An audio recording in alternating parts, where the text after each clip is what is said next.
John Sadler, Prescribed Fire Manager with the Florida Forest Service. It's going to be the last presentation of the evening. I will try and make it brief, Ludi, and get you guys out of here and on the road. I appreciate everybody coming by. The pizza was good. Recommendations from Rollerson with it's Pizza Boy here in Lake City if you want to get some more of that goodness. All right, so I'm going to go over, this is my standard update. It's actually a little shorter this year because fortunately there's not a whole lot going on. So no news is good news sometimes. We did have a good year for burning. I'll talk about upcoming certified burner training, and I'll go over our prescribed fire enhancement program and just the regular burner review stuff that I do every meeting. So we'll go ahead and get through this. A good year for burning, right? So this is by fiscal year, so July to June. This past year was 2.1 million acres, which is our average roughly over the past. This is a 20-year graph. I think that's pretty good, right? So I was talking about, this has been the same for 20 years. What was the Florida population 20 years ago? I don't know. It was a lot less than it is now, but we're still, doing the same amount of burning than we were 20 years ago, roughly, and I think that's a win. And as the doctor said earlier, if you're burning, you're doing good. So give yourself a round of applause for that. All right, we're doing good. So keep that up. This was, and the weather forecast we got is good for burning, sounds like. So maybe, we'll get the same level this year, maybe a little more, maybe, pump those numbers up a little bit. Yeah. And I got the trend line on there, that thin line, I guess you can see it. It's kind of flattening out. It was going up. And the cool thing, I ran it out for like 200 years and it's still going up. So we're still going up. So that's good. Even though it looks flat, it's not going down. So we'll keep that up. I was talking with somebody this morning. They were asking about certified burner training. This is the schedule for the upcoming classes. As far as I know, none of them are full as of yet. So if you go to our website, I really feel inadequate. I don't have any QR codes. I'll work on that for the next presentation so you can, I'll do that. So you can just hit these, but I just tell people to Google Florida Certified Prescribed Burner and you'll find the webpage. So these are the upcoming classes. They are still open. The deadline to register is generally 6 weeks, like 4 to 6 weeks before the class. So especially that Jacksonville class, the deadline's coming up pretty quick for that if you want to get somebody into that one. So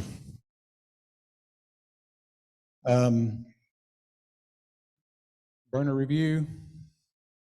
Seems like I'm missing something in there, but PFEP, not sure where that went. So I'll just back up and talk about prescribed fire enhancement. So what's that? Yeah. All right. Well, I'll cover it at the end if I don't. So just regular standard stuff. So this is how many folks got their letter this year? How many of them were yellow? And that's why you're here today. One guy. All right, 2. All right, 4. All right, so 4 honest people. That's good. How many got it by email this year? Okay. All right, so I'm trying something new there. Trying to save some postage and some letter stuffing, because that's all done manually, by the way. So every January I send out about 3,000 letters. It's about 5,000 counting the pile burners. So trying to cut back on some of that manual work, and plus the email is you have it with you instead of sticking it on your desk and losing it. Still color coded. Green is good. Yellow means you need to do something. Keep your contact information current. If you've moved recently, or if you didn't get a letter, call the number you call to get a burn authorization and ask them to pull up your account, and they can tell you the address that we have on file. That's where we send this stuff to. Another thing that's important when you're burning and you call it in, make sure that they know it's a certified burn. I get people every year, their certification expired, and they're like, well, I did some burns. And I said, well, it's not marked as certified. So, just make sure that that gets done there. And if you're using Web OBA, and I'm going to talk about Web OBA here in a minute, you can check that box yourself. So you make sure that it gets checked that it's certified. So speaking of web OBA, another hand, how many people use the web OBA? Good, I like to see that. It helps us out, helps cut down on the phone calls. It's good for you as a burner. You can get some information. You can go in, you can check your status. You look there at the top. I think this one's pretty recent. So I'm good through 2027 on both my education and burning. That is my burn history there. You see a lot of canceled and denied. I do a lot of testing with my certified burner account, so that's what that's about.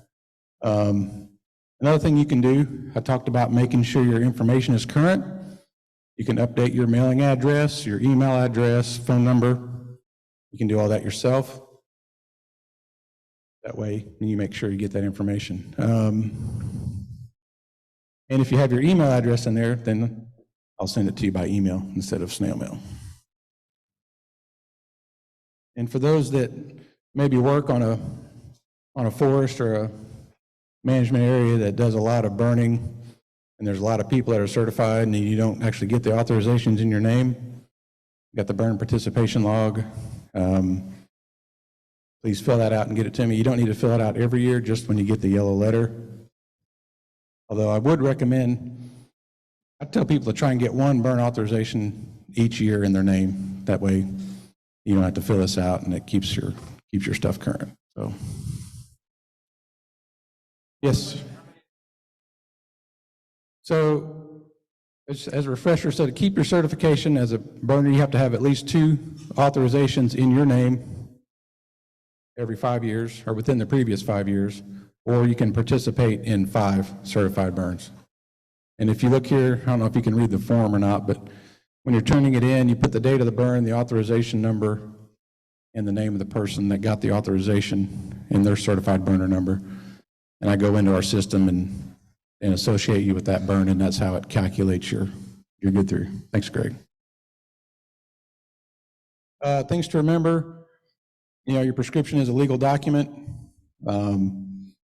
Make sure the information is complete, make sure it's accurate, and make sure it makes sense. If you say, the humidity should be this, then it, make sure it's a valid number. Be sure and have all the required information. That's the signature with the date. Make sure the authorization number's on there. You have to take it with you to the burn. Burn plan needs to be there on site. And keep it in your files, at least for 4 years, I guess, right? Sorry. But, you need to keep it in your files. For one, it just helps keep it in so you know what the burn history is for that site, and you might get a call. And then again, tell us that you're doing a certified burn, right? That's important to get that box checked. And, we're all in this together. What happened to Doug really could happen to any of us, especially if you're burning in Franklin County. I started my career down there in Franklin County, and it is a tough place to burn. And you're all doing a good job, right? So keep that in mind. Some upcoming events, I think. So Prescribed Fire Awareness Week is coming up in January.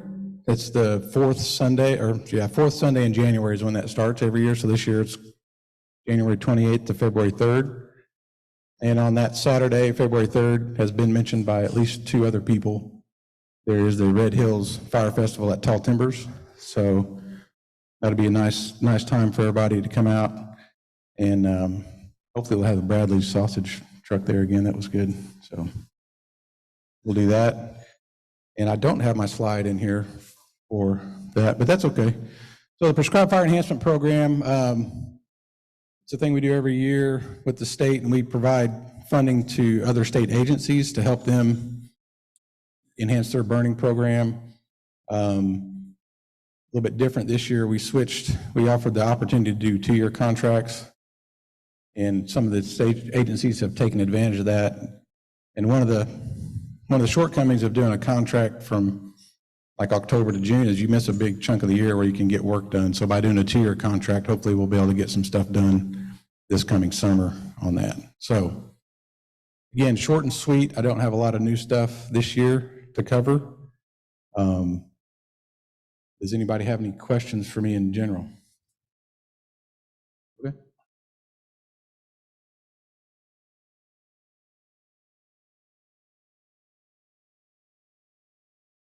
All right, so people asked about getting notified for this meeting. So I have a MailChimp account that I use for this council. It does not tie to the email information I have in our system. Basically, I'll get, if you've been to these meetings before, and I have your email address, so when you register for this meeting, I use that to update that list. So if you're not getting notified, send me an email, I can add you to the list. But if you did register for this meeting and use your email, I should get that and add it to that. Trying to think, is it, I guess I could go by zip code, but if I just email it to everybody that's a certified burner in the system, it would go to people in South Florida and that wouldn't be interested in this. So I just used the list from this registration for that. Any other questions? Awesome. Thank you, guys. Hey, say something.